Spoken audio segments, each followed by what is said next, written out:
Hello, Portland, Oregon. Welcome to Channel 6 News at 9 with your two favorite hosts and weathermen, Andy McKay and myself, Trainer Steve. Tonight with our two action reporters, Paynes and Ash Hines, we are going to be giving you a great local forecast. For the show, how you doing, Trainer? I'm doing great, Andy. How are you doing? I'm doing pretty good. I went up to the lake last week, and I caught myself a 6-foot Chinook salmon. Dang, that is a pretty It was big quite an day. impressive catch. Dang.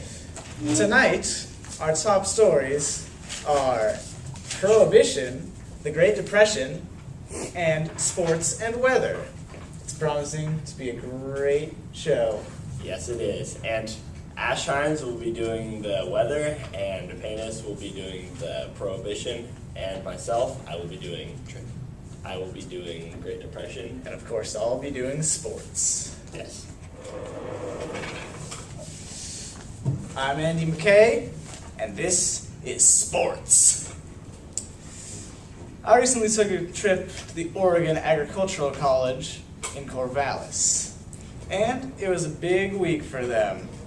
With help of head coach W.O. Trine, the college will be creating their very first men's basketball team. They've had a women's team for 3 years now, which was established in 1998. It's needless to say, a men's team has been highly expected. And following the Board of Regents' ban on all athletics at the school last year, there's never been a better time for the team to be created. And I have to say, the boys seem very excited. The team will be receiving sports from the Student Athletic Union, which is consistent of the captains and the managers of all the OAC sports teams, is going to help promote amateur athletics at the Oregon Agricultural College. Needless to say, everybody's excited. Good afternoon. My name is Ash Hines, and I am going to talk about Oregon weather. On June 14, 1903, a great disaster happened in northern central Oregon, a city called Hafner. On Sunday afternoon, the rain started to drop normally, but in less than an hour, a great thunderstorm and heavy rain started to drop. Everybody was in home. Suddenly, 40 feet high storm waved from the hill toward the Hafner country. No one heard the great flood. Homes floated off foundation and destroyed. 2/3 of its home were gone. Eventually, 240 people died. That was the warmest and the dearest memory for the Eastern Oregon and all of us. Thank you. Thank you for listening. Hey folks, Paynes here with some breaking news. The year is 1920, and the state of Oregon has just voted to ratify the 18th Amendment. Prohibition has been going on for about a week, and already we are seeing its effects. Rather than casually drinking alcohol as a social activity, people have been reported to drink excessive amounts of moonshine very quickly while it was available in their areas. We've already seen 2 gang-related deaths this week alone on gangs of alcohol traffickers' disputes. Prohibition on alcohol is made for the safety and morality of the public, but it looks as if it is only exacerbating the negative connotations held with it. This has been Paynes, thank you. Hello, Portland, Oregon. On your Channel 6 newscast, your favorite reporter, Trainer Steve. Tonight, live from Portland, Oregon, I'm going to be discussing Black Tuesday. Banks are going bankrupt, which is leading to many of your homes being foreclosed. Those of you with savings, don't even worry. All of you will feel this debacle acutely. Wait, Justin. If you own a farm or business, your farm or business could be getting foreclosed or have the chance of it happening. This is Trainer Steve, and goodbye, America. Do you need shelves? Do you need a cubby? Do you not have enough closet space? Hi, I'm Paynes.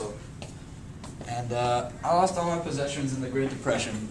And so I'm going to sell all my stuff, and it's going fast. So you're going to have to call in and get it as soon as possible. Got a little containment area right here. You can put any possessions. You can put a nice chair. Got some more cubbies in here and stuff. Great prices. We're selling them like hotcakes over here. All right. You just go over here, a little nice random middle bar. You just rock some pull-ups on this puppy. Just get ripped in days.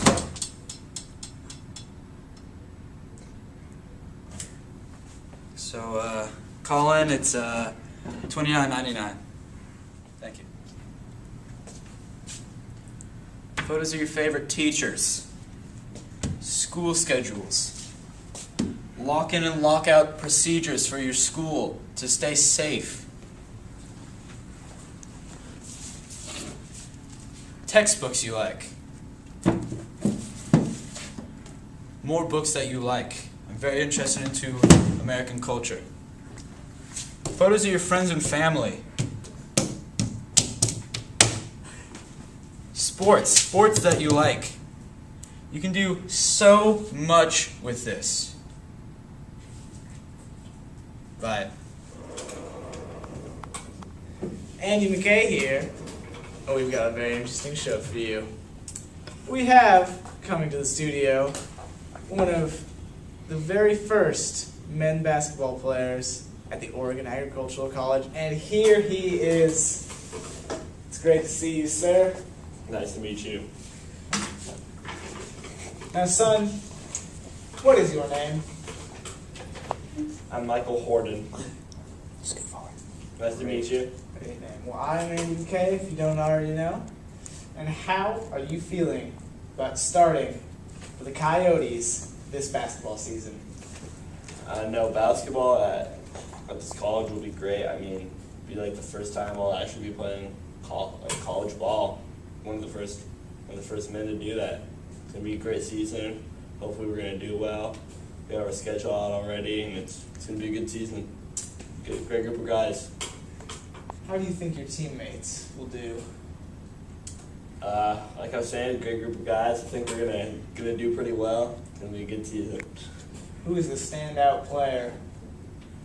No, we all have a bunch of just average, moderately good guys, but it's gonna be a good season. Now, Michael, are you being modest? No. Looking at you, you're a fine-looking man. Thank you. I can tell you're going to do great things for our fine school. Thank you. It's been a pleasure interviewing you. I hope the Thank season you, goes Andy. well. Thank you, Channel 6 News at Portland, Oregon. Good day. Hello, Portland, Oregon. I am Trainer Steve again, following up on the Great Depression. I'm going to be talking about President Herbert Hoover. In spite of his reputation as a humanitarian, President Herbert Hoover, a sometime Oregonian who had grown up in Newburgh, wrestled unsuccessfully with checking the economic freefall. Hoover was trapped both by his political philosophy and by problems so complex that no one really had a viable solution for them. President Herbert Hoover was unable to adapt to the crisis of the Great Depression. So in 1933, the nation turned to a pragmatist, Franklin Delano Roosevelt, who also did not have solutions but who had promised to try to remedy the Great Depression through bold actions. Roosevelt began deliberately in March. He declared a national bank holiday, closing all financial institutions across the country so that federal inspectors could examine their books. If a bank reopened, it would do so because the government found it sound. It could be trusted if a bank's affairs were beyond redemption. It remained closed. Roosevelt, who also spoke sound, to hundreds of, I messed up on that part. Keep going. Okay, so Roosevelt, who also spoke to all Americans, including hundreds of thousands of Oregonians who since 1921 had purchased radios. In a series of fireside chats broadcast from the White House, he waged a campaign to build a confidence. He promoted the reform, relief, and recovery agendas of the New Deal. Thank you. I'm Trainer Steve, and that was the Great Depression. Woo! And again, folks. Pay Nissel here with some follow-up news on Prohibition. Prohibition has been repealed for about a week now, and after doing so, it's looking like crime rate has already dramatically fallen, and the murder rate has declined already. And everyone is hammered. Just joking. Some of that great Channel 6 at 9 news humor. But on a more serious note, all bootleggers and thug gangs are gone already, and it's looking like Oregon's future is just that much brighter. Thank you, folks. Thank you. That's a wrap.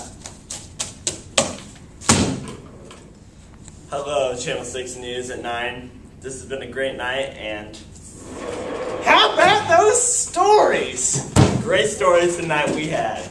Wow, I had no idea that the stock market could crash just like that. I didn't know about all the Oregon being brighter with the prohibition afterwards.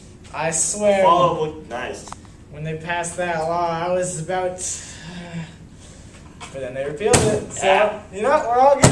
And Looks like Michael Horton, what a sexy man. what a stand-up guy. Real class. The Coyotes are a wholesome and great team that approve of treating others with respect and everyone being equal. I'm Michael Horton, and I approve this message. Jason's